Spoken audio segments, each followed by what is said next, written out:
خدا کے مقدس کلام میں سے وائس کی کتاب اس کا 5واں باب جو کہ 20 آیات پر مشتمل ہے۔ بالتامل وعدے نہ کرو۔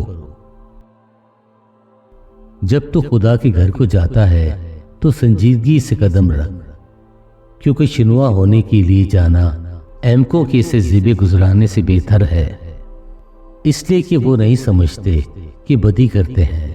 بولنے میں جلد بازی نہ کر، اور تیرا دل جلد بازی سے خدا کے حضور کچھ نہ کہے، کیونکہ خدا آسمان پر ہے اور تو زمین پر، اس لیے تیری باتیں مختصر ہوں، کیونکہ کام کی کثرت کے باعث سے خواب دیکھا جاتا ہے اور احمق کی آواز باتوں کی کثرت ہوتی ہے۔ جب تو خدا کے لیے منت مانے تو اس کی ادا کرنے میں دیر نہ کر، کیونکہ وہ احمقوں سے خوش نہیں ہے۔ تو اپنی منت کو پورا کر، تیرا منت نہ ماننا اس سے بہتر ہے کہ تو منت مانے اور ادا نہ کرے۔ تیرا منہ تیرے جسم کو گناہگار نہ بنائے، اور فرشتہ کے حضور مت کہے کہ بھول چوک تھی۔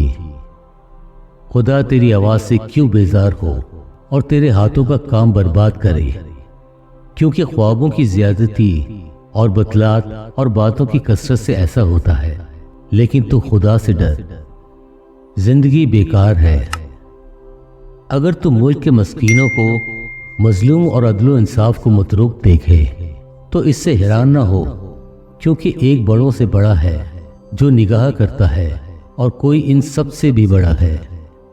زمین کا حاصل سب کے لیے ہے، بلکہ کاشتکاری سے بادشاہ کا بھی کام نکلتا ہے۔ زور 2 روپے سے آسودہ نہ ہوگا، اور دولت کا چاہنے والا اس کے بڑھانے سے سیر نہ ہوگا۔ یہ بھی بتلان ہے۔ جب مال کی فراوانی ہوتی ہے تو اس کے کھانے والے بھی بہت ہو جاتے ہیں، اور اس کے مالک کو سوا اس کے کہ اسے اپنی آنکھوں سے دیکھے اور کیا فائدہ ہے۔ محنتی کی نیند میٹھی ہے، خواہ وہ تھوڑا کھائے خواہ بہت، لیکن دولت کی فراوانی دولت مند کو سونے نہیں دیتی۔ ایک بلائے اعظم ہے جسے میں نے دنیا میں دیکھا، یعنی دولت جسے اس کا مالک اپنے نقصان کے لیے رکھ چھوڑتا ہے، اور وہ مال کسی برے حادثے سے برباد ہوتا ہے۔ اور اگر اس کے گھر میں بیٹا پیدا ہوتا ہے تو اس وقت اس کے ہاتھ میں کچھ نہیں ہوتا۔ جس طرح سے وہ اپنی ماں کے پیٹ سے نکلا، اسی طرح ننگا جیسے کہ وہ آیا تھا پھر جائے گا، اور اپنی محنت کی اجرت میں کچھ نہ پائے گا جسے وہ اپنے ہاتھ میں لے جائے۔ اور یہ بھی بلائے اعظم ہے کہ ٹھیک جیسا وہ آیا تھا ویسا ہی جائے گا، اور اسے اس فضول محنت سے کیا حاصل ہے۔ وہ عمر بھر بے چینی میں کھاتا ہے، اور اس کی دکداری اور بیزاری اور خفگی کی انتہا نہیں۔ لو، میں نے دیکھا کہ یہ خوب ہے، بلکہ خوشنما ہے کہ آدمی کھائے اور پیے، اور اپنی ساری محنت سے جو وہ دنیا میں کرتا ہے، اپنی تمام عمر جو خدا نے اسے بخشی ہے، راحت اٹھائے، کیونکہ اس کا بکھرا یہی ہے۔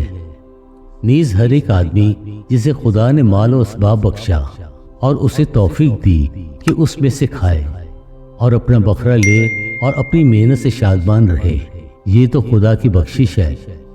بس وہ اپنی زندگی کے دنوں کو بہت یاد نہ کرے، اس لیے کہ خدا اس کی خوش دلی کے مطابق اس سے سلوک کرتا ہے۔ خدا کے پاک کلام پڑھے اور سنے جانے پر خداوند کی برکت ہو، آمین۔